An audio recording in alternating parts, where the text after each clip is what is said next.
against whichever helped the most. Along with members of my administration, Javier Becerra, HHS, Administrator Brooks LaSalle, CMS administrators here today. And let me say something. We're all thinking about my good friend, and he is a really good friend for a long time, Steny Hoyer. He represents the western shore of Delaware. You all think we're kidding. We have that fight all the time. I wish him a speedy recovery. I understand he's doing well. Folks, this is a fight all of us have been fighting for a long time, taking on Big Pharma. We pay more for prescription drugs. It's not hyperbole. We pay more for prescription drugs than any advanced nation in the world. I could take you out on Air Force One, and if you have a prescription from a drug company in America, and fly you to Toronto, Canada, fly you to Paris, France, fly you to Belgium, fly you anywhere around the world, and get you the same prescription filled for the same company for 40 to 60% less than we pay for it here. Too many Americans can't afford the drugs they badly need for life and death. So they skip doses, cut pills in half, forego prescriptions entirely because the prescription drugs are totally unaffordable. The woman you all met, the nurse you just met, she's paying $900 a month. Well, guess what, man? She's going to pay nowhere near that. $9,000. She's going to pay, guess what? Beginning January, every single prescription drug she has, including, God forbid, if she needs a really expensive drug like a cancer drug. Maximum she ever has to pay is $2,000, period.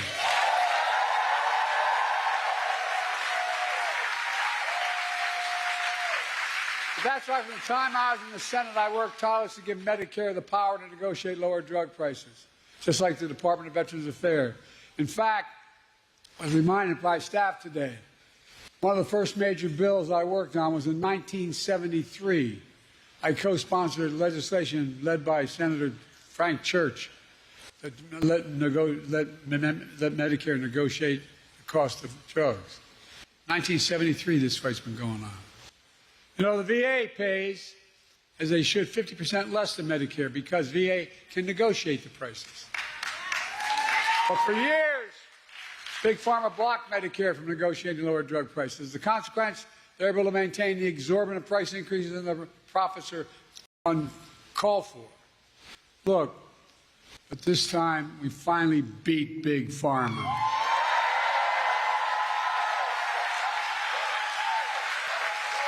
And I might add, with no help from Republicans, not a single Republican voted for this bill, period. Not one in the entire Congress.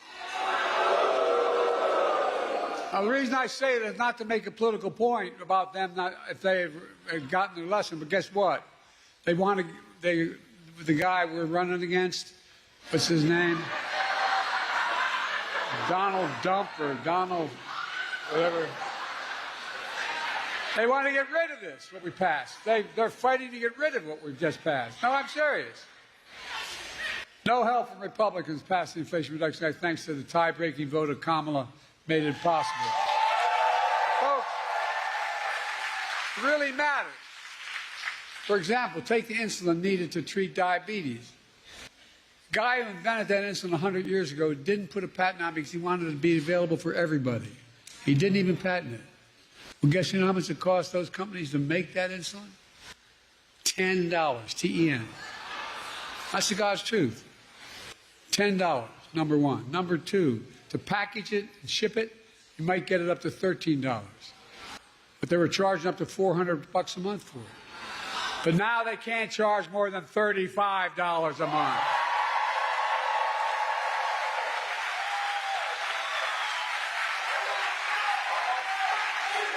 It's a big deal.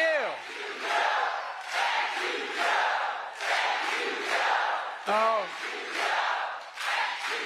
look, $35 a month. These guys still make enormous profits. That's 3 times what it costs them to make it. The initial legislation capped the cost for everyone. on who needed that insulin. How many of you know anybody needs insulin for diabetes? Raise your hand. Okay, well, guess what? The next 3 months we got here, I'm not leaving here, and Kamala, when she's president, is going to make sure if we don't get it done, everybody should qualify for that $35 a month. Every American. I mean it. Folks, that's not all.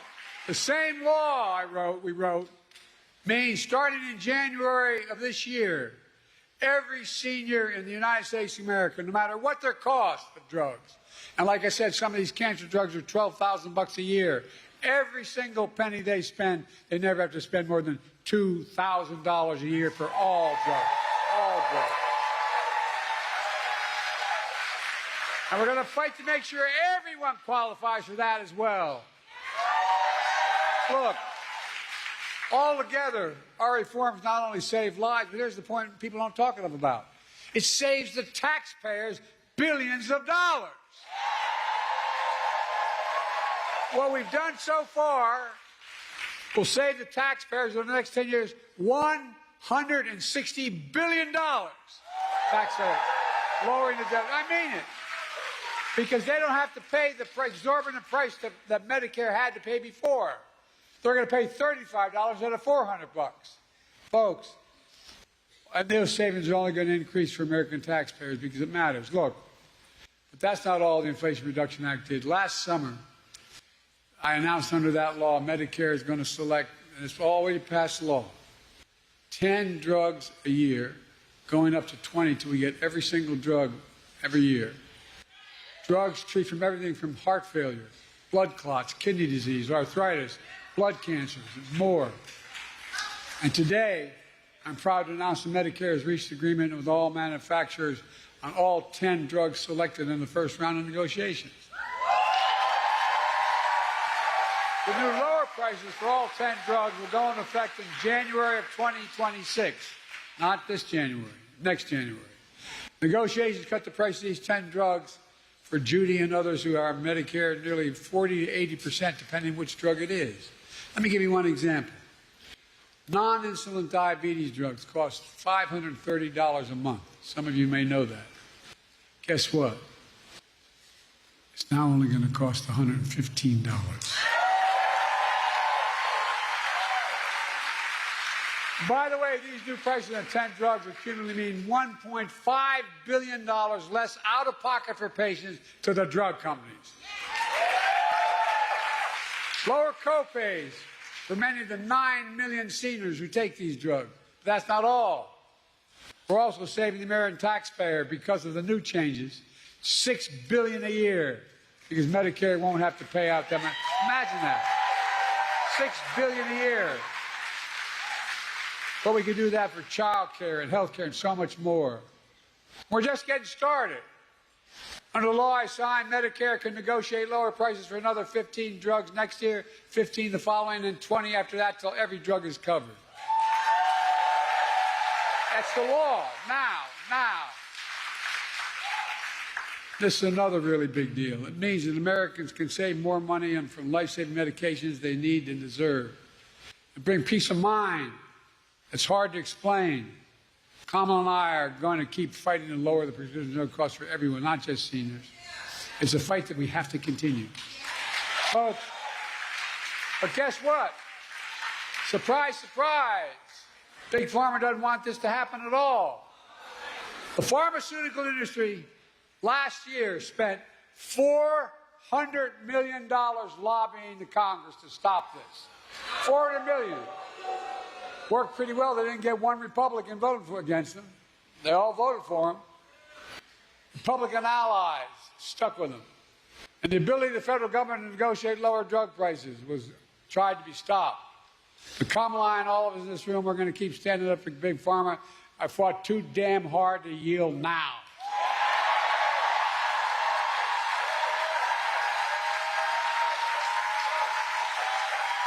We're not backing down. And get this, you may have heard about the MAGA Republican Project 2025 plan. They want to repeal Medicare's power to negotiate drug prices. Let Big Pharma back to charge them whatever they want. Let me tell you what our Project 2025 is. Beat the hell out of them. I mean it.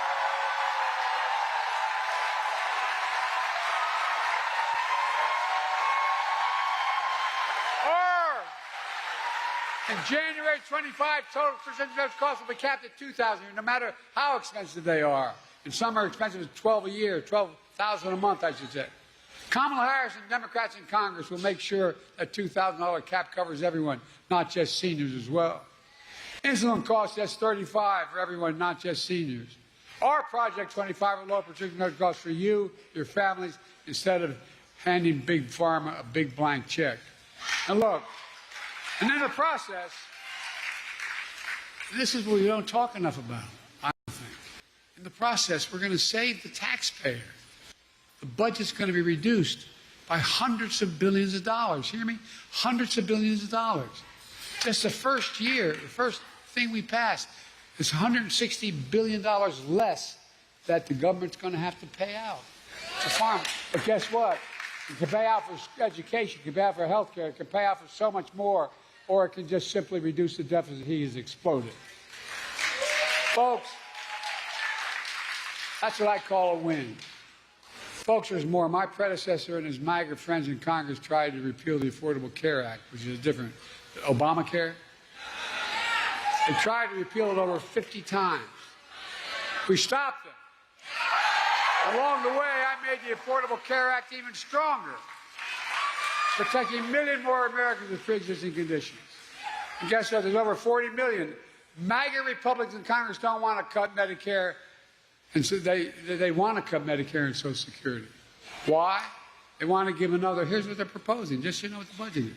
They're proposing another $5 trillion tax cut for the mega wealthy. By the way, this guy we're running against, when he was president, he gave a $2 trillion tax cut to super wealthy. You know what that was? He generated the largest deficit any president has in American history. I love these Republicans talking about cutting spending. You know, we have 1,000 billionaires in America. You know what their average tax they pay is? 8.2%. Introduced a bill to say that you have to pay a minimum of 25%. You know what that would raise? $500 billion over the next 10 years. Imagine what we could do with that. Imagine the taxes we could cut for ordinary people. Well, look, Kamala and I have a better idea. We're going to protect Medicare and Social Security and make sure the wealthy pay their fair share. That's how we're going to pay for it. And by the way, that means making the tax code fair. Look, in addition, we're also announced steps to crack down on anti-competitive practices in health care. How many of you know we've been going after things called junk fees? Junk health insurance plans. That ones that look affordable. When you take the cover off, you find out there's a number of hidden costs. We're going after them and trying to get rid of them. We're also cracking down on surprise medical billing. For example, when a patient goes in the hospital for surgery, if it turns out his anesthesiologist is not in his network, you can get a surprise bill for another $1,000. But we're stopping that too. We're protecting a million healthcare providers. We're protecting 1 million Americans every month from unexpected medical bills. We're working to ban the use of medical debt on credit reporting. Years ago, I had 2 craniotomies because I had aneurysms. My bill, if I didn't have insurance, was in the hundreds of thousands of dollars. Well, guess what? It matters. It matters whether or not, if I didn't have insurance the rest of my life, I couldn't do anything.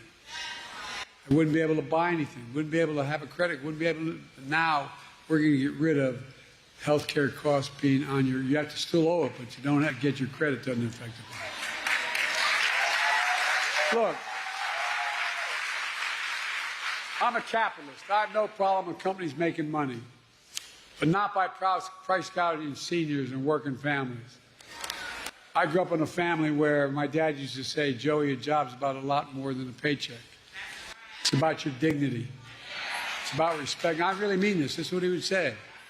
My dad was a well-read guy. I never got a chance to go to college. He talked about what we needed to do for ordinary working, hard-working people. We changed the whole way we look at the economy. It used to be this idea of trickle-down economics. Even Democrats accepted it. Some Democratic presidents accepted it. That if you're wealthy, makes a lot of money, it'll trickle down to the rest of us. Well, I didn't notice a single penny trickle down on my dad's kitchen table. But guess what now? We measure everything the following way. We build from the middle out and the bottom up, and if they do well, everybody does well. Not a joke. And any money I get to spend as president, I spend it on being made in America by Americans. Americans don't like being played for suckers. We believe we should be patient, but there should be reasonable profits, not unreasonable profits. Look, let me close with this. It's all about health care. It's about lowering costs for families. It's about fairness and security. It's about the dignity for people like Judy and millions of Americans all across the country. That's exactly what we're doing. There's more we can do for everyone. We can't give up. They told me every major piece of legislation we passed to give us the strongest economy in history and the strongest economy in the world. We got more to do for working people. By the way, everybody does better when there's more unions.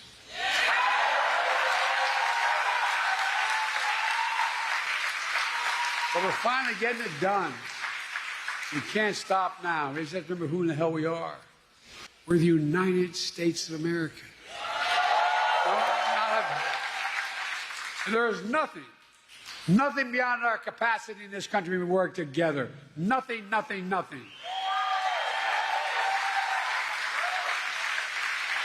tell you what, I thank God that in the last 3 months I'm President of the United States, I was able to finally get done what I tried to get done when I was a young senator at 30 years old. Thank you, God. Thank you. God bless you all, and may God protect our troops.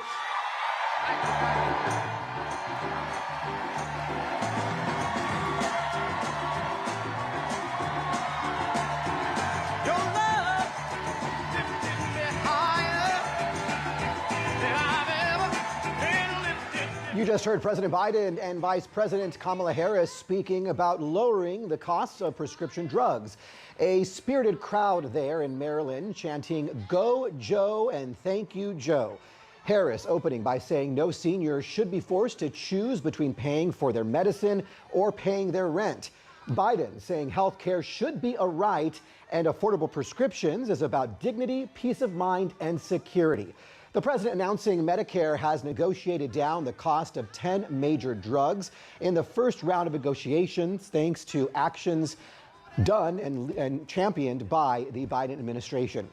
Joining me now, Spectrum News political reporter Taylor Popolars. But let me start in Largo, Maryland, where that event took place with our Cassie Simeon, who is covering the Harris campaign for us. So, Cassie, prescription drug prices is a major issue for many people across America. This is something everyone has been impacted by and cares about. The White House's overall efforts to lowering prices, can you talk about that? What exactly happened here, how this works, and when can Americans start to see these price cuts? Of time for Americans to be able to see the results of this. Those prices will go into effect in 2026. But this price negotiation by Medicare is the very first time that this has ever been done. This is a direct result of the Inflation Reduction Act, which President Biden signed into law in August 2022. I do want to note, Robert, this is an official event, not a campaign rally, but it has every essence of a campaign rally with the signs and the chanting and cheering. And the president was very clear today that this would not be possible without Vice President Kamala Harris, who was the tie-breaking vote to make sure that the Inflation Reduction Act passed the Senate in 2022 so that he could sign it into law. All right, Cassie, let me go ahead and bring in our Taylor Popolars. Taylor, Donald Trump criticized Harris and Biden's economic policies yesterday during what was billed as an economic speech. What did he say there, and how does he plan to lower costs for Americans? Well, Robert, Trump gave a pretty freewheeling speech while he was in Asheville, North Carolina yesterday. It was billed as an economic address, but he largely avoided the teleprompter. At one point, he even mocked the fact that he was there because his advisors said, "I want you to talk about the economy." Now, Trump has very much publicly criticized what he calls Bidenomics and what President Joe Biden has labeled kind of his economic agenda. And Trump says he wants to either continue or bring back a lot of the economic policies that we saw during his 4 years in the White House, including extending what was known as the Trump tax plan, which a lot of it is going to expire in the next year, especially if a Republican is not in the White House. But Trump has not really been diving into specifics. He'll talk about wanting to protect Social Security, but then allies in his corner are talking about ways to try to cut it and trying to, figure out ways they could trim corners in there. So we haven't gotten much of a detailed proposal from the Trump campaign. In many ways, they've just been responding to the Biden-Harris administration and saying they feel it's been too much of kind of government overreach. They've been critical of the spending. And Trump likes to talk a lot about inflation and the economy and the cost of living, even though we've been seeing recently that the economic data has been showing kind of the economy cooling. Something the Trump team does talk a lot about is the cost of housing. And that's something in recent reports that we got this week about the economy. It shows that the cost of housing, whether it's rent or buying a home, has risen slightly. I believe it was 0.4% in the latest economic report. But Trump himself did not really touch on that during his remarks yesterday. It's in the midst of this transition period for his campaign as they're trying to figure out how to go against Kamala Harris, because for so long they wanted to run against President Joe Biden. And while Trump is struggling in that adjustment period, he's not really diving into a lot of the specifics that you heard Biden and Harris talk about at this event. Right, and we are going to hear from the former president during a press conference later today, and I suspect he will be responding in some way to today's event. Now, Taylor, you've spoken with a lot of voters. You've been on the campaign trail. What are they saying about the economy, and what are they looking for in a candidate? It's probably the most fascinating part of the job, Robert, is talking with voters. And I've been on 17 reporting trips this year alone. I've spoken with dozens of people, Republicans, Democrats, undecided. Everybody universally talks about the economy and their frustrations with it. People feel that the daily cost of living, whether it's groceries, whether it's gas, whether it's their rent, is too high. And they're frustrated, frankly, with both political parties. And they feel like not enough is being done here in Washington to help them. Something interesting, I think, relevant to this event, and we heard Cassie talk about Vice President Harris being the tie-breaking vote to pass that giant piece of legislation, the Inflation Reduction Act. As I've traveled the country and I've talked with people about it, most people don't even know what the Inflation Reduction Act is, let alone do they credit or criticize Joe Biden or Kamala Harris for what's in it, because it's a very DC term, and it's something that they don't realize the benefits of it. I was in West Virginia a couple of months ago where a battery plant is being built in large part because of incentives from that legislation, but it's in a deeply Republican area, and most people there who will benefit from this plant being there do not credit Joe Biden for it or Kamala Harris. They actually criticize them for pursuing what they call green energy policies. So there's definitely a disconnect there that the Trump campaign is trying to capitalize on. I think the issue is that when Trump left office, it was in the height of the COVID pandemic and the economy was a disaster. There have been improvements since then, but people don't seem to credit Biden and Harris with them, and the Trump team is trying to figure out how to message properly on that. Right, and the same could be said with the infrastructure. There's a ton of projects happening across the country right now. They may not exactly be connected to the Biden administration. All right, Taylor, thank you. Cassie, let's talk about this being the first joint appearance for President Biden and Vice President Kamala Harris since he dropped out of the race and Harris moved to the top of the ticket. We saw a lot of energy there. Should we expect to see more of them together out on the campaign? Biden told CBS Sunday Morning's Bob Costa this week that he is going to be on the campaign trail, campaigning hard wherever he can be of use to the Harris campaign, and that he had been talking to Governor Josh Shapiro of Pennsylvania, of course, Pennsylvania, his home state, born and raised part of the time in Scranton, Pennsylvania. He said he's going to be doing some sort of tour with Shapiro in the coming weeks. So we will see him on the trail, how much to be determined. But I can also see, the administration moving forward with events like this that can kind of just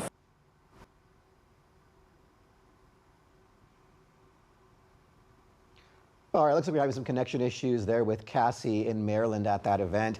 Taylor, let me go ahead and bring you in because, we heard from the president there, And though the focus of the remarks were about lowering prescription drug costs, he seemed to, I don't know if it was scripted or if he went off script, but it became very much a campaign speech at times. Though this was not a campaign event, this was a White House event. It was not a Kamala Harris campaign event. Were you surprised to hear President Biden speak about Project 2025, unions and taxes and the rich getting richer under Republicans, in the White House?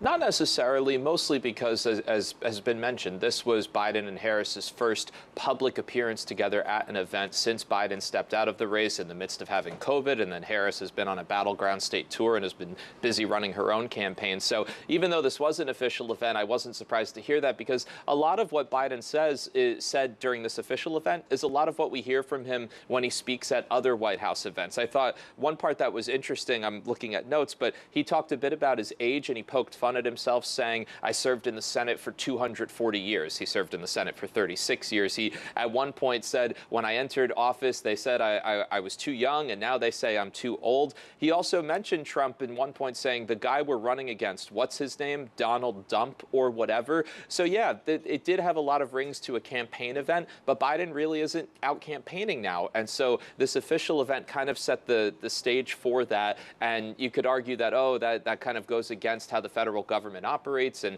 you're supposed to keep politics and policy separate. But I think given that this was Biden and Harris's first joint appearance, there was, of course, going to be a political undertone to it. The question moving forward is whether Republicans will try to criticize them for that. We saw very similar things take place when Donald Trump and Mike Pence were in office. They even held their Republican convention in 2020 at the height of COVID on the White House lawn because of issues and other venues not wanting to take advantage of it. So we definitely see more of a blurring of the lines here in the last few years of politics versus policy. But I also thought you saw Biden talk a lot about his economic and policy record that really wasn't capturing a lot of people's enthusiasms while he was the head of the ticket. Now he's trying to kind of pass that torch to Harris, and these are the venues that he's comfortable doing it in. Right, and in that same vein, as in speaking about lowering prescription costs, we got a warning from President Biden about what Trump and J.D. Vance would mean for this initiative, correct? Yeah, and you hear Biden and Harris talk a lot about what the Trump campaign and what allies of the Trump campaign have proposed over the last couple of years. You know, Donald Trump has been running for president for this third time for a really long time. Before 2023 even started, he officially launched his campaign, and there are a lot of Republican leaders, both based here in Washington and in other parts of the country, who have been drafting proposals for things related to health care, related to the Affordable Care Act, related to, different parts of the economy. And at times, the Trump campaign has seemingly embraced it. And then when the public seems to react poorly to it, the Trump campaign has tried to distance itself from it. That Project 2025 that you mentioned is the latest example. There were J.D. Vance, Donald Trump's running mate, wrote the foreword for a book that the person who was kind of at the helm of Project 2025 was about to come out with. And now the publication of that book has been delayed as the Trump campaign is trying to distance itself from Project 2025. So it's something that the Harris campaign has really been jumping on and trying to message effectively on, while the Trump team is trying to figure out how to kind of stay true to the conservative principles that matter to their base, but also show more moderate voters that they need in order to win in November, that they're not just going for kind of the reddest of red meat. Sure. All right, Cassie, we have you back now. We were talking about the energy that is, comes with having President Biden and Kamala Harris out on the stump together. What kind of energy are you seeing there in the venue? Because it was a smaller venue, but it was packed, energetic, loud, and I'm hearing that there was even people who were turned away because they couldn't get into this event. Talk about if we expect to see more of these joint events like this moving forward.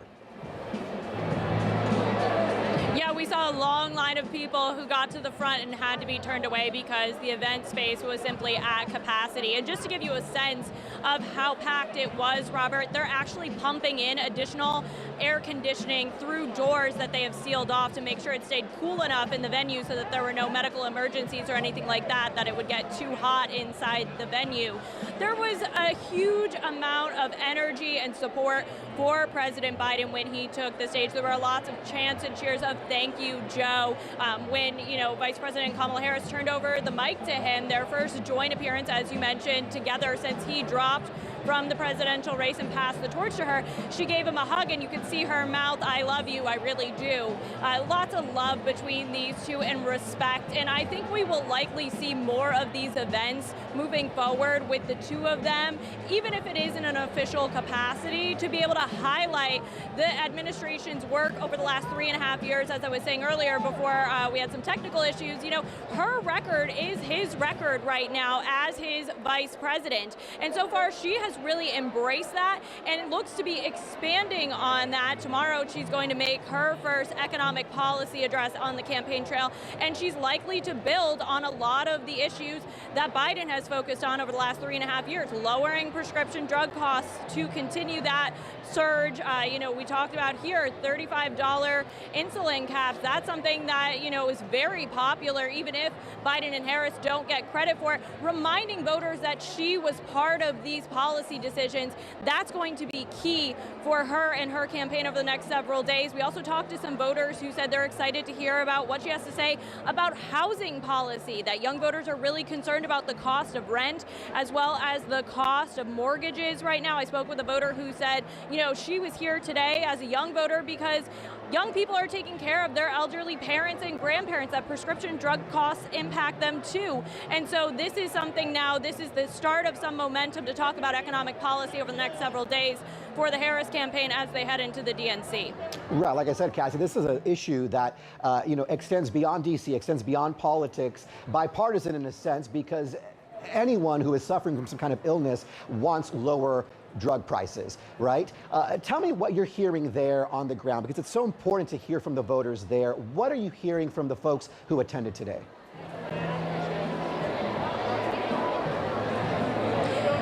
I missed the beginning of your question. I think you said, what are you hearing from voters here Yes, today? what are folks there on the ground telling you? There were a lot of appreciative voters that I spoke with. Yeah, they were very appreciative of President Biden and Vice President Kamala Harris, specifically the efforts that they have made to lower drug prices and said it impacts their daily lives. And even though they won't see the impact of these 10 drugs specifically until 2026, that this is something that they look forward to. And the fact that they have someone at the top of the Democratic ticket, now Vice President Kamala Harris, leading the way, they said they're appreciative of the fact that there is someone leading the charge talking about these kitchen table issues that really drive them to the ballot box. They said, our wallets are tight, even though the economy is in a good place. There is a lot of price gouging going on. There is a lot of shrinkflation, as the administration has said, where we've emerged out of COVID and companies have kept higher prices. And so these people that I've spoken to today say, hey, we feel the pinch in our wallet, but at least we know that there are people in the White House that are working to address these issues. And they said that is one of the reasons they will be supporting Vice President Kamala Harris in the fall. All right, Cassie, stand by. I'll come to you in just a bit, but let me bring in Taylor again. Taylor, let's talk about the debates that will be coming up. Of course, those are a major issue, as the debate is really what broke the Biden campaign. What are you hearing on that front? Yeah, there's been a lot of developments. The latest seems to be that there's at least one confirmed debate kind of for each section of this race. A presidential debate between Kamala Harris and Donald Trump set for September 10th. That will be hosted by ABC News. And then a vice presidential debate between J.D. Vance and Tim Walz set for October 1st, I believe it is, set to be hosted by CBS News. And so that's been progress. There's been a back and forth, and there continues to be a back and forth between the two campaigns. At times, they have proposed different dates, different venues, different hosts and moderators, and at times they've retracted it. Donald Trump at one point, after agreeing to several when Joe Biden was on the ticket, then he switched course once Kamala Harris was handed over. And so there's a bit of a back and forth now. We did hear from Ohio Senator J.D. Vance, Donald Trump's running mate today, proposing a second debate against Tim Walz, the governor of Minnesota. But the Harris-Walz campaign tells us that they agreed to one vice presidential debate, and then they hope there could be be a second presidential debate after the first one between Harris and Trump takes place. So it looks like right now on track between September and October, there are at least 2 debates that will happen. Unclear if there will be more after that. But as we've learned, especially over the last 5 or 6 weeks, this race is incredibly fluid, and this election cycle, the information changes every single day. So that's where things stand right now. We'll see what happens in the days ahead. Right, information is always changing, and in fact, the Dow is up and inflation is slowing. Not good signs for the former president, who really is using that as his running platform. Yeah, and I think the Trump campaign, they are in a bit of a reset mode. We were able to even confirm today that a couple of his closest advisors from his 2016 campaign, people might remember the name Corey Lewandowski, it was one of his former campaign managers, and a few others are actually now back on the campaign's payroll, and they're being brought back in to try to hit reset as the Trump team tries to readjust to running against Kamala Harris and Tim Walz, whether it's economic messaging, whether it's messaging about health care, whether it's messaging about the 2020 election as the former president continues to baselessly insist that the election was stolen from him. The Trump team seems to both be trying to find a forward-thinking message while also reverting back to what we saw from him in his 2016 days, where it was a bit of a scrappier operation. And I think all of that in the context of seeing Harris join hands with Biden today shows that there's been a change in this race and that it's a much more competitive atmosphere than it was